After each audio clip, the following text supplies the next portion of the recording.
Hello, I am Shivi Saxena, TGT from Gyandeep senior secondary public school.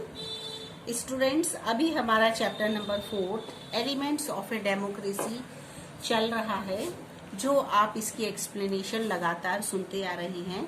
आपने इसमें बहुत सारी चीजें देखी थी, समझी थी कि हमारा डेमोक्रेसी क्या होता है, ये भी आप जान चुके थे।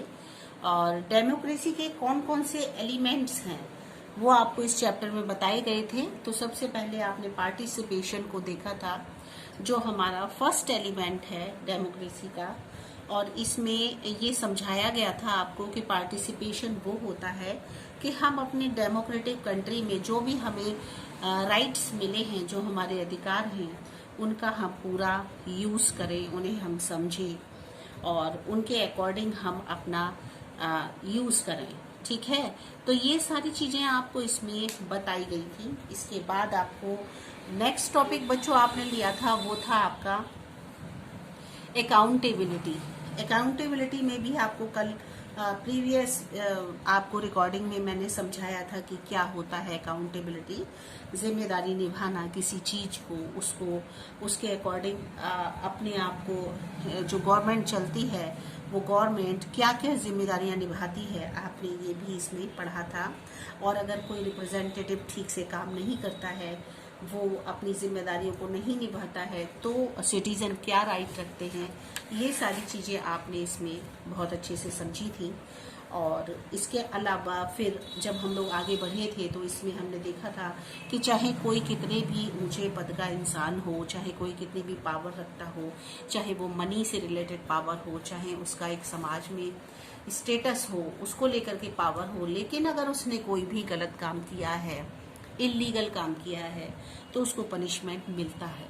ठीक है, कोर्ट की तरफ से, गवर्नमेंट की तरफ से ऐसे जजमेंट दिए जाते हैं जिससे कि वो अपना सही रास्ता चुन सके। फिर बच्चों इसमें नेक्स्ट जो एलिमेंट है जो हम आज स्टार्ट कर रहे हैं, वो है आपका कॉन्फ्लिक्ट रिजोल्यूशन। ठीक है, ये भी बहुत इम्पोर्टेंट है और इसको अच्छे से समझ लीजिए कि कॉन्फ्लिक्ट रिजोल्यूशन क्या होता है। ठीक है, The earth has limited natural resources like land, water, petrol, etc. बच्चों, हमारी जो पृथ्वी है इस पर बहुत सारे रिसोर्सेज हैं, प्राकृतिक रिसोर्सेज हैं जिनको कि हमने बनाया नहीं है।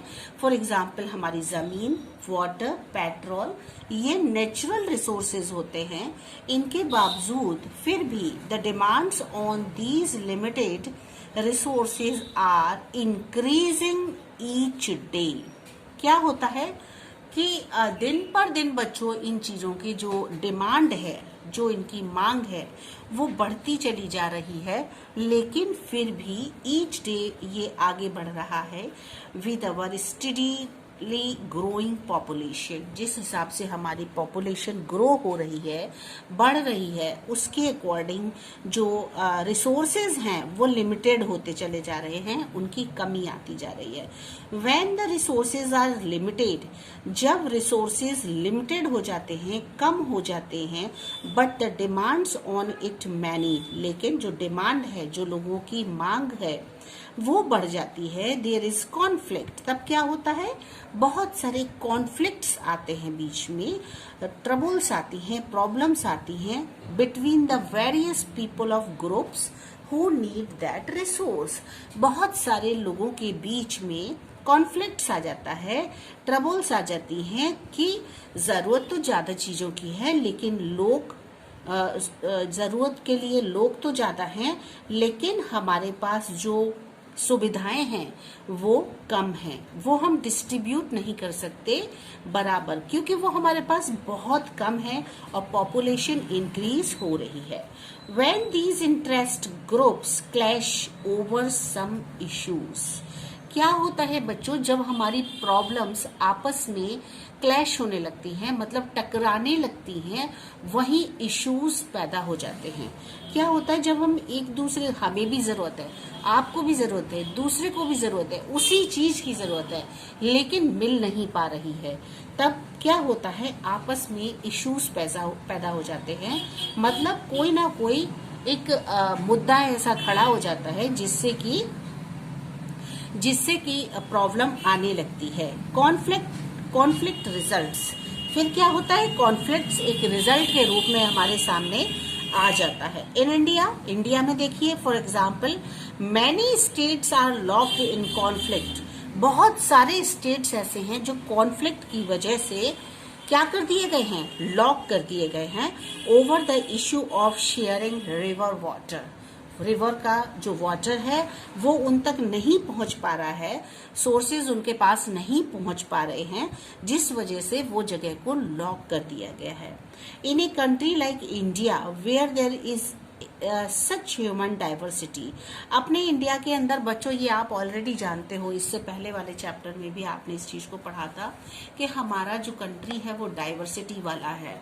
तो हमारे इंडिया के अंदर बहुत सारी डाइवर्सिटीज पाई जाती हैं, है ना। Conflict also arises between people belonging to different religious groups, caste, religion and even between the rich and the poor. तो डेफिनेट सी बात है बच्चों के कॉन्फ्लिक्ट्स तो होना ही है।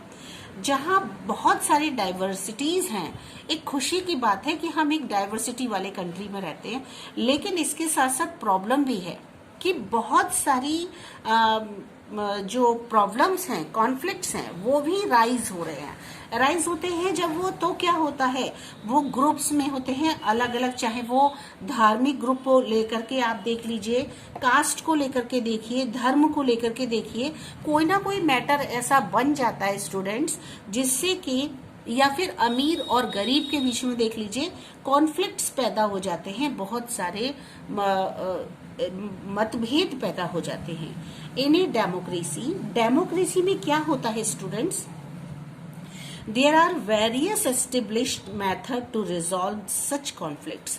अपने डेमोक्रेसी में बहुत सारे तरीके हैं, वेरियस एस्टेब्लिशमेंट्स हैं, जो मेथड हैं हमारे पास, तरीके हैं जिनसे कि हम इन कॉन्फ्लिक्ट्स को दूर करने की कोशिश करते हैं, इनको रिसॉल्व करते हैं, इनको अपने जगह से हटाने की कोशिश करते हैं।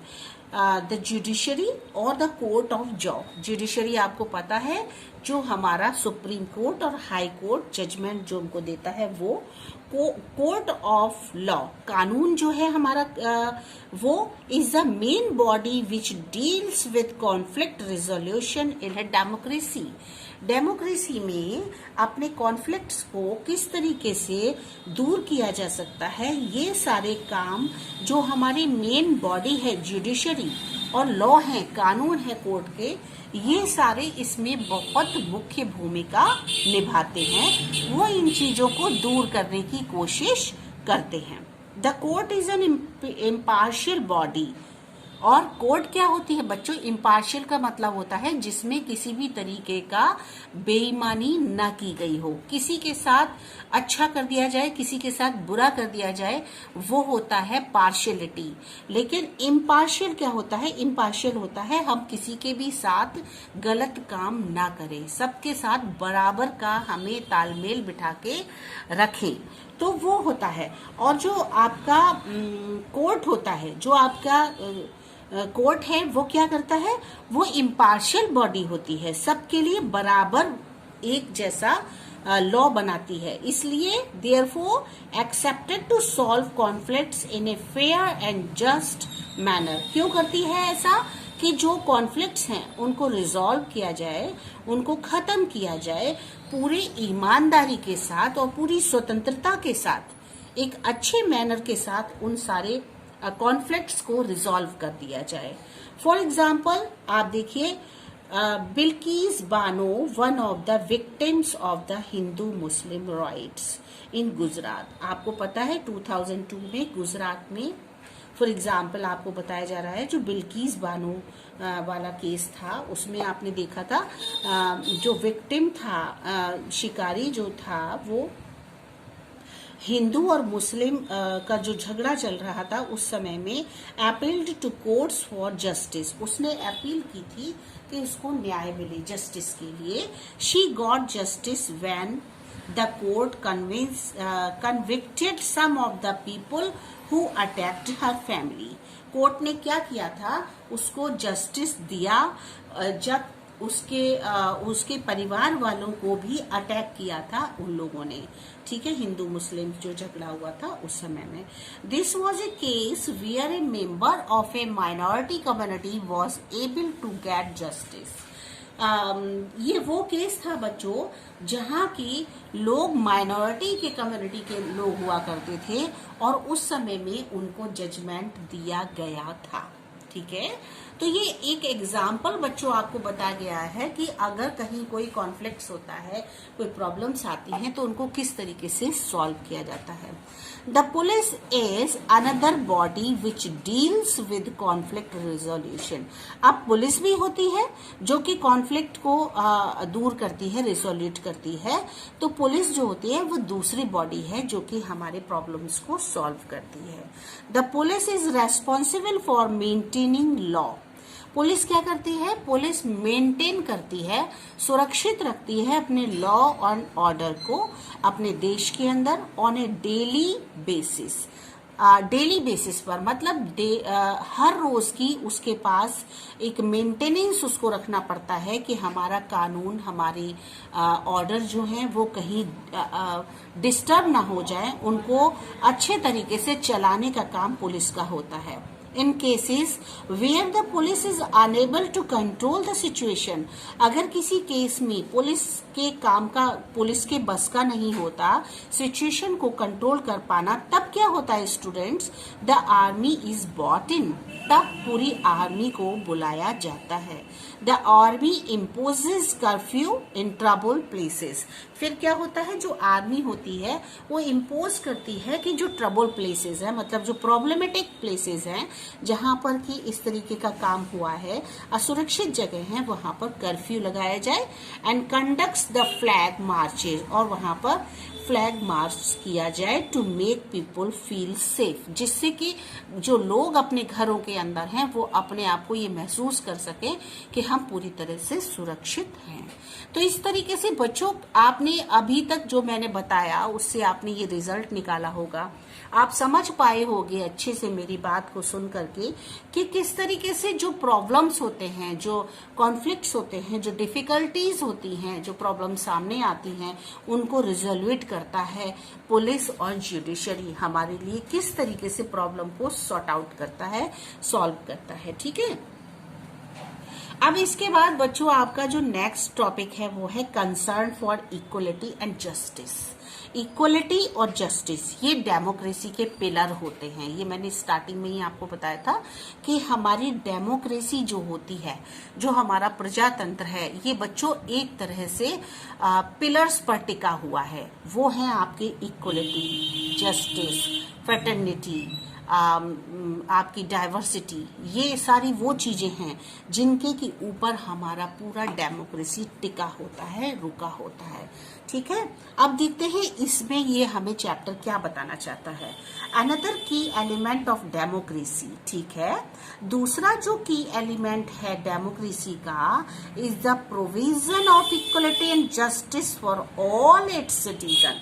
मतलब हमारे जितने भी सिटीजन हैं उन सब के पास इक्वल रूप से कोई भी चीज है या कोई भी बात है, प्रोविजनली सबको इक्वलिटी मिलनी चाहिए, जस्टिस मिलना चाहिए। इक्वलिटी से क्या मतलब होता है? इक्वलिटी इक्वल से बना है, मतलब इक्वल माने बराबर, हर किसी को बराबर रूप से जो भी कुछ कानून में दिया जाता है या उनके नियम कानून बनाए जाते हैं तो वो इक्वल होने चाहिए, सबके लिए समान होने चाहिए, उनको जस्टिस मिलना चाहिए। जस्टिस मतलब न्याय, जो न्याय मिले वो भी बराबर रूप से सबको मिलना चाहिए। In a democracy all are treated equally. अपनी जो डेमोक्रेसी है, हमारा जो इंडियन डेमोक्रेसी है, डेमोक्रेटिक कंट्री में क्या होता है कि लोगों को जो ट्रीट किया जाता है वो बच्चों इक्वल किया जाता है, मतलब बराबर दर्जे से किया जाता है। किसी को ना बड़ा देखा जाता है ना किसी को छोटा। सब कानून की नजर में, डेमोक्रेसी की नजर में सब बराबर होते हैं। वेदर दे बी रिच और पुअर, चाहे वो रिच है चाहे वो कैसा है, पुअर है। What ever be there religious belief, चाहे वो किसी भी धर्म में विश्वास रखता हो, चाहे वो किसी भी कास्ट का हो, चाहे वो किसी भी रेस का हो, चाहे वो किसी भी लैंग्वेज का हो, ठीक है, उसको चाहे वो कोई भी है, लेकिन डेमोक्रेसी में जो सभी को इक्वली ट्रीट किया जाता है, मतलब सबको समान तरीके से व्यवहार किया जाता है, सबके साथ ट्रीटमेंट दिया जाता है। इतना आपको समझ में आया होगा, क्योंकि बच्चों साफ है, इक्वलिटी का मतलब होता है कि लोगों को इक्वल राइट मिले। अगर किसी ने कोई इलीगल काम किया है, कोई ऐसा काम किया है जिससे कि उसको सजा मिलनी चाहिए, तो वो अगर बहुत ऊंचे पद का है, बहुत पैसे वाला है, या उसकी रेपुटेशन बहुत ज्यादा बना रखी है उसने अपने एक्टिंग से, अपने पॉलिटिकल पार्टीज के थ्रू, कुछ भी है, लेकिन अगर उसने कोई गलत काम किया है बच्चों, तो वो कोई भी हो, लेकिन उसको कानून की नजर में वो बराबर होता है, इक्वल, चाहे कोई गरीब है चाहे कोई अमीर है। अगर उसने अपराध किया है तो सजा वही मिलेगी एक गरीब को जो कि अमीर को दी जाती है, गरीब को दी जाती है, वही एक अमीर को दी जाएगी। ठीक है, आप बच्चों इतना समझ चुके होंगे। All are equal in the eyes of the law, ठीक है, वही बात आ गई सामने जो मैं आपको बता रही थी कि कानून की नजर में हर कोई बराबर होता है, इक्वल होता है। आपने इसका हेडिंग ही देख रखा है कि हेडिंग में बताते हैं concern of equality and justice, मतलब कानून की नजर में हर कोई इक्वल है, बराबर है। ठीक है, not even the prime minister और president of a country is outside the force of law in a democracy. चाहे वो प्राइम मिनिस्टर हो बच्चों, चाहे वो देश के प्रेसिडेंट हो, कोई भी होता है, कानून की नजर में जो डेमोक्रेसी ने बनाया है वो पूरा सबके लिए एक जैसा ही समान होता है। इन इंडिया, भारत में, which has seen millions suffer because of the caste system and the system of untouchability. ठीक है, आप शुरू से देख रहे हो, जब से आपने सिविक्स के 2-3 चैप्टर अभी तक लिए हैं, उनमें भी आप कंटिन्यूस इस बात को देख चुके हैं कि अपने भारत के अंदर बच्चों दुर्भाग्य की बात है ये कि बहुत इंसान, मिलियंस लोग ऐसे हैं जो कि सफर कर रहे हैं, परेशानियां उठा रहे हैं, चाहे कास्ट को लेकर के देख लो, चाहे अनटचेबिलिटी को लेकर के देख लो। अनटचेबिलिटी अछूत लोग होते हैं, जो दलित लोग बना दिए गए हैं, उनको देख लीजिए आप, चाहे आप कास्ट सिस्टम को लेकर के जाति का विभाजन लोगों ने कर रखा है उसको देखिए, लोग एक दूसरे को बहुत ज्यादा सफर करते हैं, प्रॉब्लम क्रिएट करते हैं। Constitution makes special provision for the welfare of the Dalits. अब संविधान ने क्या किया? कॉन्स्टिट्यूशन क्या है? संविधान। कॉन्स्टिट्यूशन ने कुछ ऐसे प्रोविजन बना दिए, क्षेत्र बना दिए स्पेशल तरीके से, जो कि दलित लोगों के वेलफेयर के हों, मतलब उनके लिए फायदा पहुंचा सके, उनके लिए बेनिफिट दे सके। द सो कॉल्ड अनटचेबल्स, और इनको, दुर्भाग्य की बात यह है कि इनको अनटचेबल्स कहा जाता है।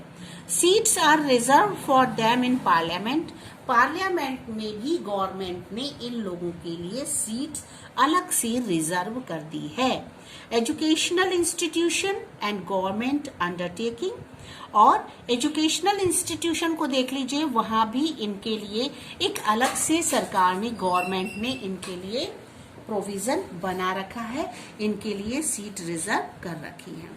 Several laws have been passed, बहुत सारे कानून ऐसे हैं जो कि गवर्नमेंट ने पास किए हैं, prohibiting the discrimination of people on the basis of caste, creed and colour. जिस तरह से लोग इन चीजों को लेकर के दूसरों के साथ आपस में जो भेदभाव करते हैं, डिस्क्रिमिनेशन करते हैं, उसको खत्म करने के लिए, चाहे वो किसी के रूप में भी हो, उसे खत्म करने के लिए गवर्नमेंट ने बहुत सारे कदम उठाए हैं। तो बच्चों, आपने ये देखा और यहाँ तक अभी आप ये समझ चुके होंगे कि मैं आपसे क्या बात करना चाहती हूँ, क्या आपको समझाना चाहती हूँ। इक्वलिटी होनी चाहिए, जस्टिस होना चाहिए। इक्वल लोगों को समझना चाहिए पूरी तरह से, चाहे वो किसी भी जाति का हो, चाहे किसी भी धर्म का हो, चाहे किसी भी कास्ट का हो, लेकिन सबको समान अधिकार मिलना चाहिए और पूरी तरह से उनके साथ न्याय होना चाहिए। ठीक है, अब देखते हैं इसमें क्या कह रहे हैं ये। One of the most pressing problems facing the government in the gender Beas in India. एक और प्रॉब्लम बहुत बड़ी है अपने इंडिया के अंदर, जो जेंडर को लेकर के आपस में जो भेद है, जो प्रॉब्लम है, वो बहुत बुरा रूप ले चुकी है और ये बहुत ही शेमफुल जो है अपने देश में ऐसा होता है। Girls are often treated as second class citizens, और गर्ल्स जो होती हैं, जो लड़कियां हैं, वो इस तरीके से ट्रीट की जाती हैं जैसे कि वो सेकेंड क्लास सिटीजन के रूप में उनको लोग देखते हैं। Female foetuses are killed. आपको पता है फीमेल फिटुसिस क्या होता है? मतलब जब बच्ची का जन्म भी नहीं होता इस दुनिया में, उससे पहले ही पता कर लेते हैं कि बेटा है या बेटी है, और अगर पता चलता है कि बेटी है तो उसको समय से पहले ही मार दिया जाता है। ये बहुत ज्यादा अपने इंडिया के अंदर फैला हुआ है। As the birth of a girl child is seen as unwelcome. क्या होता है कि उसका वेलकम होने से पहले ही उसको दुनिया से हटा देते हैं। ठीक है, ये जो है बहुत ही दुख की बात है, अपने इंडिया के अंदर सिटीजन्स ऐसा करते हैं, लोग करते हैं। The government has launched several project. Government ने बच्चों बहुत सारे ऐसे प्रोजेक्ट बनाए to try and prevent female infanticide, कि बच्चियों की सुरक्षा की जाए, उनकी देखरेख की जाए, लोग ऐसा कोई भी काम ना करें, ऐसा प्रोजेक्ट बनाया। The killing of baby girls. Girls are given free schooling.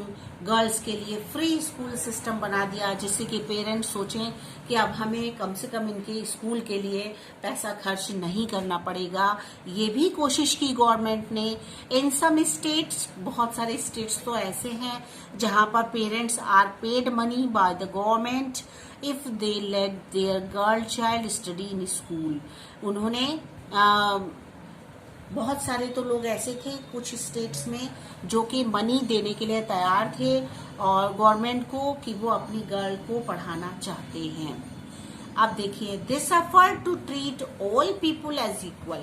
ये जो एफर्ट्स थे गवर्नमेंट की तरफ से, कोशिश की गई थी, इससे क्या हुआ कि बहुत सारे लोगों को ये लगने लगा कि हम इक्वली ट्रीट किए जा रहे हैं, रिगार्डलेस ऑफ देयर सेक्स। अगर वो गर्ल्स हैं और लड़कियां हैं तो उनको इज्जत की नजरों से नहीं देखता समाज। वो सोचते हैं तो ये तो लड़की है, ढेर सारा पैसा चाहिए, इसकी शादी करेंगे आगे चल के तो ढेर सारा डाउरी देना पड़ेगा और पढ़ा के क्या करना है।